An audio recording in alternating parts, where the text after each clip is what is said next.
According to the International Dyslexia Foundation, dyslexia is, in part, a specific learning disability that is neurological, characterized by difficulties with word recognition. Dyslexia was discovered in 1896, but it is still often misunderstood.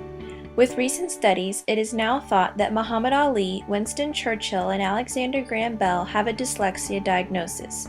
15 to 20% of the U.S. population have symptoms of dyslexia, and they are often mislabeled with a low IQ. This is clearly not true because Albert Einstein is recognized as one of the most intelligent scientists, and he also had dyslexia.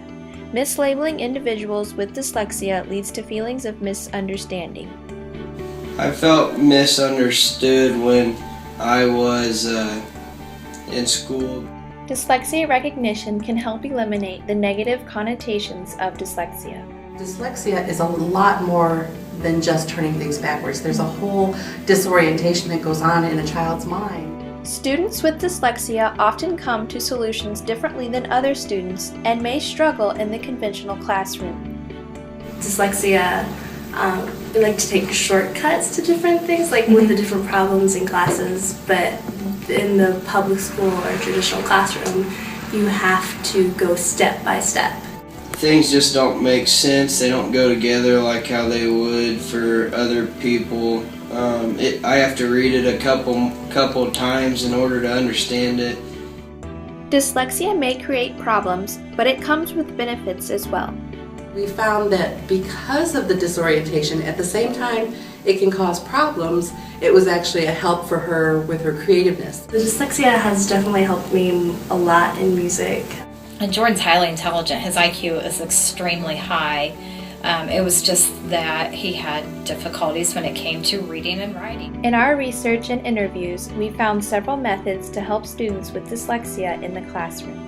We also did eye tracking exercises every day where you keep your head still and your eye is basically tracking your thumb back and forth to work the eyes, and then we would do also that lazy 8 formation. And I didn't just do it with her, but we did it with all the students in the classroom. Sometimes if I put lines like in between my numbers, like to divide them, like straight lines, sometimes that can help. That they need to slow down and maybe take a little bit more time with that one particular student. I just think it's important never to make the child feel like there's something wrong. I don't think of dyslexia as being a learning disability. I've always, I know he was labeled LD in schools and everything, but I call LD learning differently. And Jordan, he learned differently, and every child does. And so it's really important to demystify it if you can, to let them know if they do have a diagnosis, to say what it is. By working with her learning style, which was audio, that was the best way to help her. Just make sure that, get to know the child, get to know their needs, and to adapt to that. Here are some strategies to help students with dyslexia. Eye tracking exercises can help train the child's eyes. Placing lines between characters helps the student identify words and numbers. One-on-one time with students will give the child the support they need. Using the child's learning style will help them learn new material better, and catering to the needs of each student will ensure success.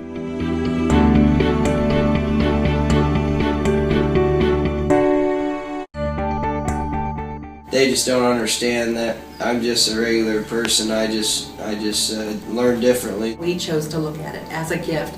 This was how God created her. This was her brain. This was who she is. It's not a learning disability. It's not because she couldn't read. It was the way she was designed.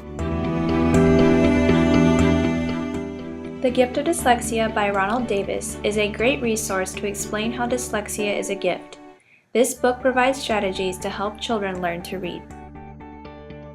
The International Dyslexia Foundation website offers helpful links and support for children with dyslexia and those who wish to help them. The National Center for Learning Disabilities website is a valuable resource for all learning disabilities.